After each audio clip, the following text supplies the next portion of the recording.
Driver number తీసుకోమని చెప్పారు. అది కూడా వద్దాం, అది కూడా వద్దాం.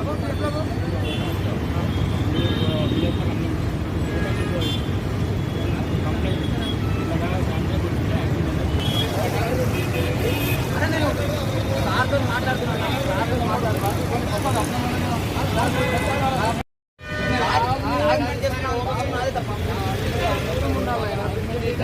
సడన్ బ్రేక్ కొట్టింది కదా సార్. ఇప్పుడు సిగ్నల్ ఆడ పడ్డది. నాకు ఇంట్లో ఒక్క నిమిషం సార్ ఇక్కడ ఉన్నా కానీ నాకు సిగ్నల్ కనిపించదు. సడన్ గా కొట్టాడు. నేను స్లోగానే వచ్చినా సార్. నేను స్పీడ్ ఉంటే నేను దాన్ని తిట్టుకొని కాదు, నేను ఎప్పుడు చచ్చిపోదు. ఇవ్వంటున్నా కదా, అర్థం చేసుకోండి. పోయి కంప్లైంట్ ఇవ్వ, నీకు ట్రీట్మెంట్ కూడా పంపిస్తారు ఉస్మానియా. కంప్లైంట్ రాయకు ఉస్మానియా పంపి నీ బండి కూడా ఈ బండి కూడా పెట్టి కంప్లైంట్ రాసి వాళ్ళు నాకు చేపిస్తారు.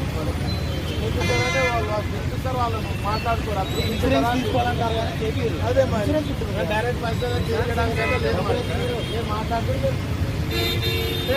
కంప్లైంట్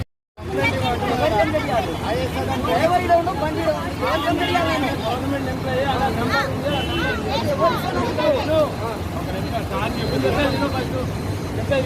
కంప్లైంట్ ఆ బండి చెప్పాలి కదా సార్. ఎవరికి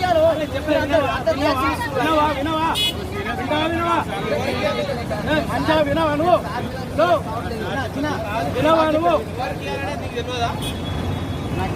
బాబు ఒక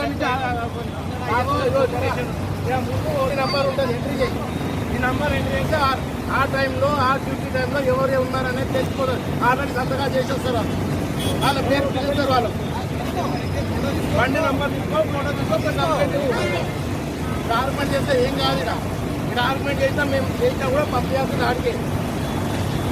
ఇప్పుడు జరిగింది బండి యాక్సిడెంట్. అదే పోయి నీ ఫోటో, నీ బండి ఫోటో, నీ బండి యాక్సిడెంట్ ఫోటో తీసుకో, నీ బండి ఫోటో తీసుకో, పోయి కంప్లైంట్.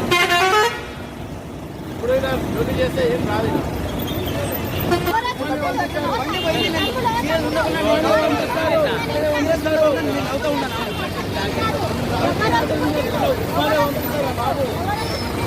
పంపిస్తారు.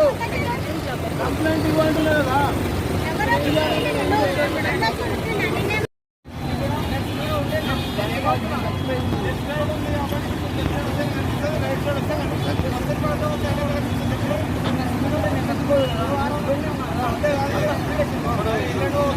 మాట్లాడతారా?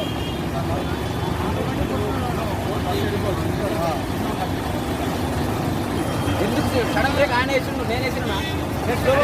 సడన్ బ్రేక్ ఎందుకు వేస్తారు తమ్ముడు? సడన్ బ్రేక్ వేసిన కదా నేను పడ్డ.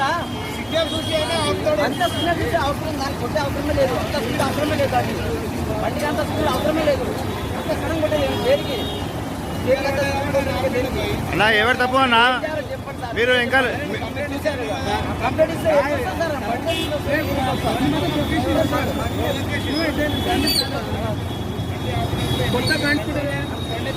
కొత్త బండి కూడా